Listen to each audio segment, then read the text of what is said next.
The situation of Roma in France over this summer has raised substantial concerns. Therefore, the Commission and I personally have been following developments very closely during the past months. On September the 29th, the Commission emphasized that procedural safeguards must be respected whenever the right of EU citizens to free movement is restricted by public authorities.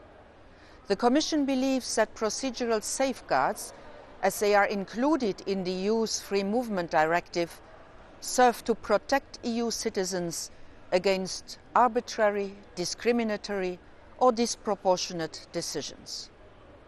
The Commission therefore asked the French government to ensure that these procedural safeguards are included in French legislation and that this legislation is put into place swiftly.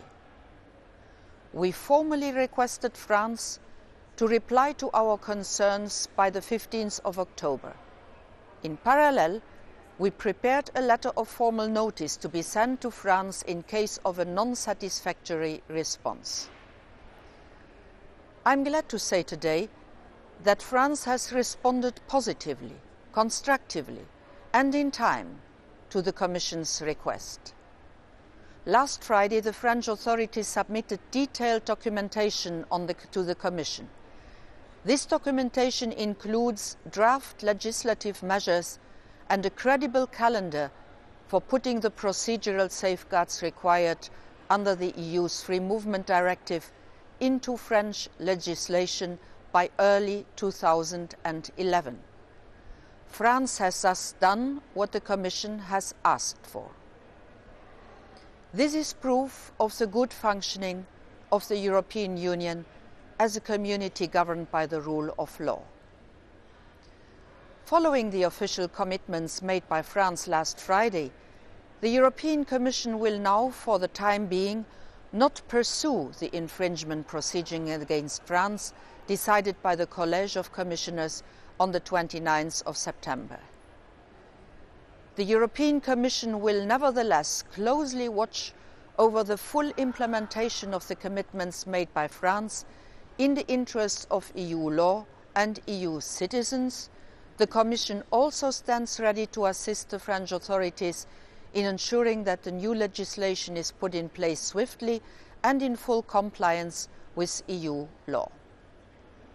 In addition, the Commission will continue its work on promoting the economic and social integration of Roma in all EU member states, whether country of origin or host country.